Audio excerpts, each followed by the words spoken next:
Welcome to The Holistic Entrepreneur with success coach, holistic nurse practitioner, and best-selling author, Bonnie Groessl. Bonnie shares inspirational and enlightening content to educate, empower, and facilitate well-being while nurturing the mind-body-spirit connection. This boost of positive energy will help you manage stress and make the most of your life, allowing you to thrive in the new normal. Now, please welcome the host of The Holistic Entrepreneur, Bonnie Groessl. Well, welcome everyone. This is your host, Bonnie Groessl, here at The Holistic Entrepreneur. Now, today we're going to talk about changing your limiting beliefs into life-enhancing beliefs and manifesting the life you desire. So today we're going to talk about using your imagination to change those limiting beliefs. But more on that in a moment. First, I always want to tell you how grateful I am. How grateful I am that you are sharing your valuable time with me. I so appreciate you. Now, if this is your first time listening, welcome. And if you've tuned in before, welcome back. I hope that you find this will be another valuable episode with tips and insights to help you toward enhanced well-being. Now, I always want to remind you that the information presented here is educational, inspirational, and motivational in nature, but I want you to just take what fits for you and simply let go of the rest. This show does not intend or imply to be a substitute for professional medical advice, diagnosis, or treatment either. And as you might guess, the other thing that I always like to remind us to do on the show is to take a moment to just take a moment for you, to remember to breathe, but to breathe with intention, noticing your breath. So, if you're able to, just stop and take a moment. Just take a moment for you and notice the air as it comes in and going all the way down to your belly, and then notice as the air is flowing out, letting all that you don't need right now just flow out with it. And notice what a beautiful human being you are. Oh my goodness, you are loved and you are needed in this world. Now, I always want to take a moment to remind you to just stop and notice. And perhaps this is the only moment you take for yourself today.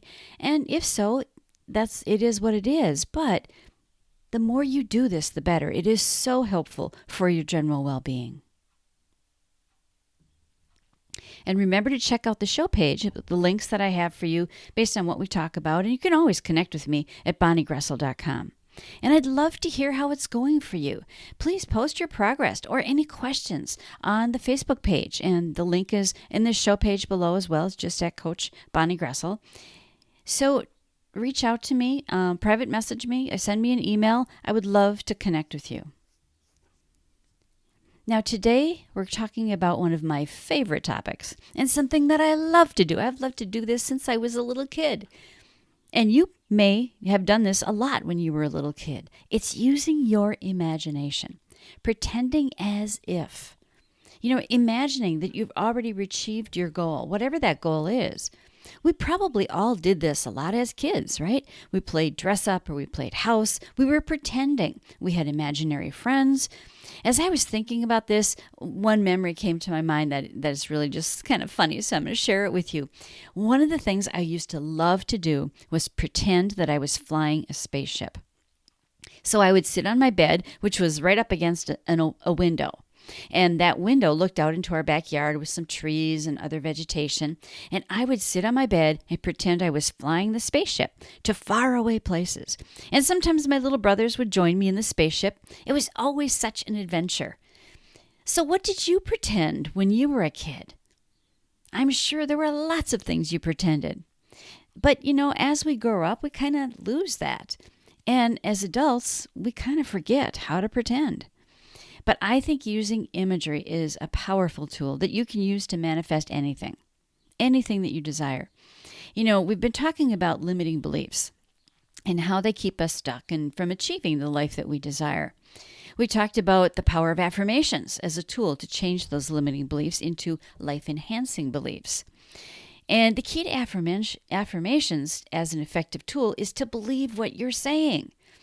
You really have to feel it. And to me, one of the best ways to really believe what I'm saying is to imagine it. Imagine I'm there. imagining what it is that I want, how I want it to be, or what I want to happen, as though I'm right there now in this moment. And then feel that sense of accomplishment, happiness, and gratitude for just being there. Really feel it. I think really to give power to your affirmations, in my mind, you have to include imagination. You have to include imagery or something to give it the power that it needs. Now, athletes do this all the time, the good ones anyway.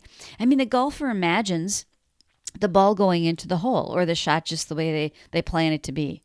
The runner imagines crossing the finish line first, right? They imagine being there and feeling that feeling of success. Now, most everyone has heard about the power of positive thinking, but I think the power of positive imagining is even greater. And when you think about it, everything that's ever been created, the chair you're sitting on, the car you drive, the computer or phone you use, everything has started as a thought. And imagining was part of that thinking process before it could even ever be created. It's a necessary part of the process. If you say, I'm going to invent something, you would have to visualize or imagine it before you're capable of actually creating it. You see yourself doing it. In fact, Albert Einstein said, imagination is more powerful than knowledge. And I really think that's true. And we can imagine anything, right? We can imagine what we want. So imagery is really our most fundamental language. The mind processes everything that we do in images. Think about it. When you recall an event from your past or your childhood, we often think in pictures or images or sound or pain or laughter or the feeling. It's really never, if ever, in words. You don't see the words in front of you on a screen. It's the feeling you get. So images aren't necessarily limited to visuals too. I just want to say that because it doesn't have to be seeing something in your mind's eye. It can also be the sounds, the tastes, the smells, combination of senses. A certain smell, for example, might evoke either a good or bad memory. The feeling of happiness you get when you imagine a wonderful time in your life. And when I smell baked bread and kolaches, I always think of my grandma. And it's the smell that brings me back to that memory. Now, not everyone's primary way of perception is visual, so don't be concerned if you don't, quote, see images. Use your imagery and accept whatever you experience. So if you revisit a place where you had a bad experience, it might instantly bring up memories of that situation, just like it did when, I had good memories of being at my grandma's house. You might see images from the event, or you might feel things or hear sounds or notice smells. You're actually using your imagination, not just the visual piece. But it's not really happening now. It's a memory. And memories can initiate physical changes in our body too. I mean, it can activate the body's fight, flight, or freeze response, which is the response that we have when there's a perceived threat or danger. Now, people with PTSD struggle with this all the time. When people with post-traumatic stress disorder or PTSD have a flashback, they see and feel the event as though they're experiencing it now.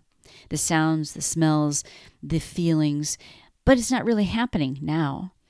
The event seems so real that they actually might have physical changes, like their heart rate might increase, their blood pressure will go up, they might have, perspiration or trouble breathing. Sometimes it can be a challenge to reorient themselves to the here and now and know that they're safe, that whatever that memory is, it's not happening to them now. They're not experiencing that event now. Now, on the flip side, we can use our imagination to create positive experiences and manifest what we want. So if you're stressed or feeling anxious, you can use imagery to take a break and in your mind go somewhere that's pleasant and relaxing to relieve that anxiety and that stressful feeling. I think imagery is an essential tool that we can use to enhance our well-being overall. It's also the window into our inner world and our subconscious mind. Now remember, the subconscious mind is where 90 to 95% of everything we say, do, think, and feel is, right? It's in that subconscious mind someplace that affects everything. So why not have it affect your life in a positive way rather than a negative way? Now, sometimes people tell me that they can't do imagery because they're not good at visualizing. So I ask them, have they ever worried about anything? Now, I don't know about you, but I've never met a person who can honestly say that they've never worried about anything in their life. Well, worrying is using your imagination. It's just using it in a more negative way, but it's using your imagination nonetheless. Most of the time, it's not really what's happening that causes so much stress. It's what we imagine could happen that causes stress.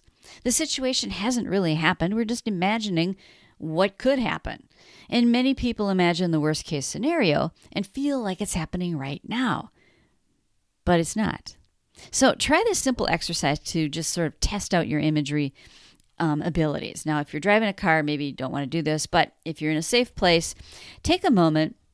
You can keep your eyes open and closed. It doesn't matter. But relax for a moment. Just take a nice deep breath and imagine that you're holding a ripe, plump lemon.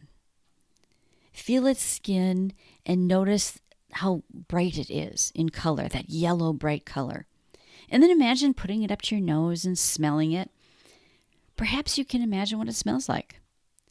Now imagine that you're going to put that lemon on a cutting board and taking a sharp knife, cutting off a slice.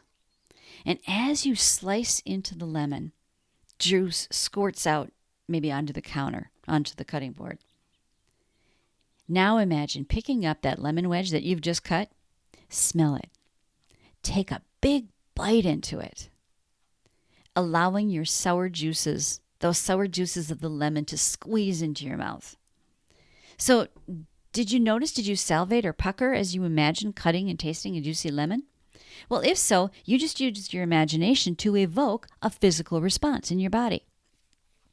Now, it's not uncommon for people to have some anxiety about losing weight, for example, especially if they've been overweight for a long time or they've gained and lost again. And using imagery can really help you visualize those goals and alert yourself to any potential barriers or limiting beliefs that you might have. So anything is possible in your imagination. A wonderful technique that I like to use is imagining that you are already at your goal. You've already achieved your goal, whatever that goal is. And you can imagine what that feels like. You get into that feeling of success. You're there. You've reached your goal. Sometimes this is referred to as pretend as if, right? Pretend as if you've already achieved this goal. It's not something in the future. It's not something that's a maybe. It's right here and now, and you can feel it. It's a great manifestation tool to keep in your tool bag.